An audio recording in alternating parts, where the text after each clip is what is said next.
లోకపు మాటలు మాట్లాడడానికి, ఒకరి మీద ఒకరు గాసిప్స్ చెప్పుకోవడానికి చెప్పాలి. విస్తారమైన మాటలు, విస్తారమైన టైం ఉంది.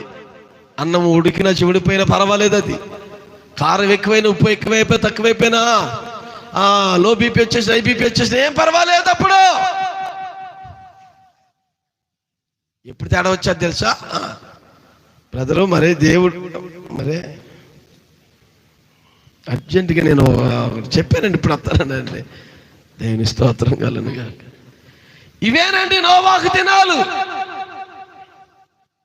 దేవుని ఆత్మకు వారు కనీసం చోటవట్ల, దేవుని మాటకు కనీసం వారు చెవి ఒగ్గట్ల.